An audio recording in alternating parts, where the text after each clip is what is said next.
2020 সালের 1 ফেব্রুয়ারি ঢাকা দক্ষিণ সিটি কর্পোরেশনে বাংলাদেশ জাতীয়তাবাদী দলের থেকে আমি ধানের শীষ মার্কা নিয়ে মেয়র পদে প্রতিদ্বন্দ্বিতা করেছিলাম। তখন আপনি সহ সমস্ত মিডিয়ার ভাইরা আমার সাথে ছিলেন। নির্বাচন পূর্ববর্তী 1 মাস যে প্রচারের সময় থেকেই আমাদের উপরে হামলা করা হয়, আমাদের নেতাকর্মীদের রক্তাক্ত করা হয়, আমাদের মাইক ভেঙে ফেলা হয়, পোস্টার ছিঁড়ে ফেলা হয়, কাউন্সিলর প্রার্থীদেরকে গ্রেফতার করে নিয়ে যাওয়া হয়। এর মধ্যেও আমরা নির্বাচনের দিন যখন আমরা যাই বিভিন্ন কেন্দ্রে, তখন আমরা দেখতে পাই যে আমাদের কোনো পোলিং এজেন্টদেরকে সেখানে থাকতে দেওয়া হয় নাই, সকলকে মারধর করে বের করে দেওয়া হয়।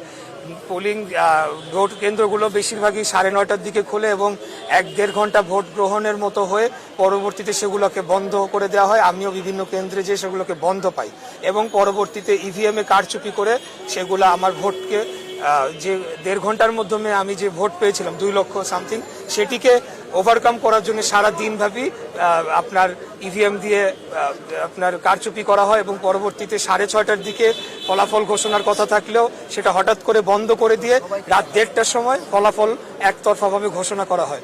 এরপরে নিয়ম অনুযায়ী, আইন অনুযায়ী আমরা নির্বাচনী ট্রাইব্যুনালে মামলা করেছি। পরবর্তীতে সেই মামলাটি মেয়র তাপস, খুনি মেয়র হাসিনার যে আত্মীয় তাপস, সেই মামলাটিকে বাধাগ্রস্ত করার জন্য বিভিন্নভাবে আদালতকে চাপ প্রয়োগ করে এবং বিভিন্নভাবে সে বাধাগ্রস্ত করে। পরবর্তীতে 5 তারিখের পরে আমাদের সেই মামলাটি আবার পুনরুজ্জীবিত করা হয় এবং সকল সাক্ষী শুনানির শেষে আমরা আদালতের রায় আজকে পাই। তো আমি বলতে চাই যে আমার অনুভূতিটি হচ্ছে এই যে আমি ন্যায় বিচার পেয়েছি। এখানে ক্ষমতায় যাওয়া, মেয়র হওয়া, চেয়ার, এগুলা কোনো মুখ্য বিষয় না আমার কাছে, একদমই এটা না। আমার কাছে মুখ্য বিষয় হচ্ছে আজকে ন্যায় বিচার পেয়েছি।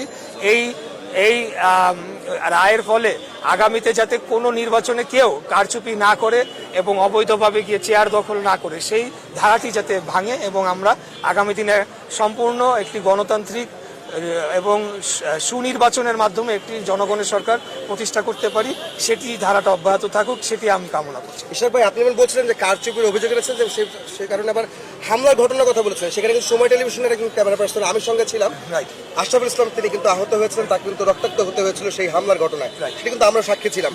কিন্তু তারপরে যখন আপনি নির্বাচিত হলেন, আপনাকে জনতার মেয়র উপাধি দেওয়া হলো, আপনি সেই কাঙ্ক্ষিত লক্ষ্যে পৌঁছতে পারলেন। আপনি কি জনতার মেয়র হিসেবে থাকতে পারবেন? যদি মেয়র নির্বাচিত হয়েছেন, যেহেতু শপথ নিলে আপনি কি এই দক্ষিণ সিটি কর্পোরেশনের যে মানুষজন আছে, নাগরিক আছে, তাদের জন্য কাজ করতে পারবেন? সেই তার প্রত্যয় কি ব্যক্ত করবেন? দেখেন, আমি তো মেয়র নির্বাচন করেছি মানুষের জন্য, কাজ করার জন্য, এবং আমার অনেকগুলো পরিকল্পনা রয়েছে। ঢাকা শহরের যে সমস্যাগুলো রয়েছে, ঢাকা শহর আজকে পৃথিবীর মধ্যে বসবাসযোগ্য নগরীর তালিকায় 1 থেকে 5-এর মধ্যে রয়েছে। আমাদের এখানে যানজট, আপনার air pollution, noise pollution, waste management সহ এবং অতি বসতিপূর্ণ হওয়ার ফলে এবং অপরিকল্পিত নগরায়নের ফলে যে সকল সমস্যা রয়েছে, সেগুলোকে সমাধান করার জন্যই তো আমি মেয়র নির্বাচন করেছি। আমাদের নেতা জনাব তারেক রহমান, উনি আমাকে প্রতিনিয়ত তখন গাইড করেছেন, আমার ম্যানিফেস্টো তৈরিতে উনি সাহায্য করেছেন, উনি যেভাবে বলেছেন কাজ করেছেন। এবং আমাদের সিনিয়র নেতৃবৃন্দ আমার পাশে, আমার অত্যন্ত শ্রদ্ধেয় আমার চাচা জনাব রুহুল কবির রিজভী আহমেদ রয়েছেন, ওনারা যেভাবে আমাকে সমর্থন দিয়েছেন, সেটা তো জনগণের জন্য কাজ করার জন্যই। হ্যাঁ, এখন আমি শপথ নিব কি নিব না, এটা হলো সম্পূর্ণ দলীয় সিদ্ধান্ত, যেটা আমি ইতিপূর্বে বলে এসেছি। আমি দলের প্রার্থী ছিলাম, দল যেভাবে আমাকে নির্দেশনা দিবে আমি সেই অনুরূপে কাজ করে যাব। আমরা একটু রুহুল কবির রিজভী আহমেদ, যিনি বিএনপি সিনিয়র যুগ্ম মহাসচিব, তার সাথে কথা বলবো। আজকে যে ইশাক হোসেন যিনি নির্বাচিত হলেন বা আদালত তাকে বললেন, ঘোষণা দিলেন মেয়র হিসাবে, আপনারা কি বলবেন যে শপথ নিতে তিনি পারবেন কিনা? দল কি বলছে সেটা একটু বলবেন। প্রথমত আমি বলবো যে আদালত সুবিচার করেছে এই মুহূর্তে, এই জন্য যে গণতন্ত্রের জন্য লড়াই এবং যে গণতন্ত্র সুবিচার, ন্যায় বিচার নিশ্চিত করে, সেটার পথে এখন আমরা এগিয়ে যাচ্ছি ফ্যাসিবাদের পতনের পথ থেকে। সেক্ষেত্রে আমি মনে করি আদালতের এই রায় গণতন্ত্রের পক্ষে এবং সুবিচারের পক্ষে একটা বিরাট, আমি বড় ধরনের রায়। আজকে এই রায়ের মাধ্যমে প্রকৌশলী ইশরাক প্রমাণিত হয়েছে যে সেই হচ্ছে জনগণের মেয়র ছিল, জনগণের অন্তরের মেয়র ছিল সে, এবং সেই হিসেবেই তার এই সুবিচার পাওয়া গেছে। এখন পরবর্তী যে কার্যক্রম, সেটি হলো যে আমরা দলের প্রধানতম নেতা জনাব তারেক রহমান সাহেবকে এটা অবহিত করা হবে। অবহিত করার পর পরবর্তী কার্যক্রম শুরু করা হবে, সে শপথ নেওয়ার বিষয় এবং অন্যান্য যে প্রক্রিয়াগুলো আছে সেই প্রক্রিয়াগুলো শুরু হবে। রিজভী ভাই, আপনি যদি বলেন যে উত্তরেও কিন্তু ঢাকা উত্তর সিটি কর্পোরেশন নির্বাচনেও কিন্তু তাবেই তাওয়াল আপনাদের ধানের শীষের প্রতীকে নির্বাচন করেছিলেন একই সঙ্গে, সেখানে কিন্তু কার্যকরী অভিযোগের ট্রাইব্যুনালে মামলা করা হয়েছিল, সেই বিষয়ে এখনো কিন্তু কোনো ফয়সালা হয়নি। আপনারা কি মনে করেন তাবে তাওয়াল কি সেভাবে ইশরাকের মতো তিনিও কি মেয়র হবেন?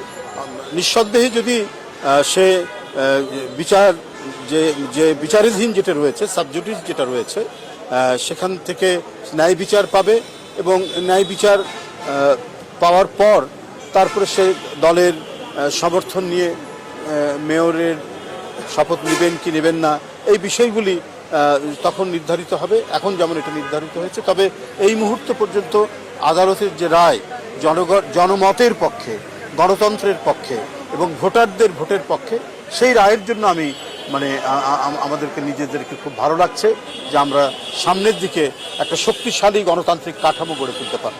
রিজভী ভাই, এইটাতে আসলে কি প্রমাণ করে যে 2018 সালে যে নির্বাচনটা হয়েছিল সিটি কর্পোরেশন ইলেকশনে, সেখানে যে কারচুপির অভিযোগ আজকে প্রমাণিত হলো, তার মানে যে এতদিন যাবত যে নির্বাচনগুলি হয়েছে সেগুলি আসলে আপনারা কি বলবেন? সেটা তো আমি তো নিজের জীবন দিয়ে সেটার প্রমাণ।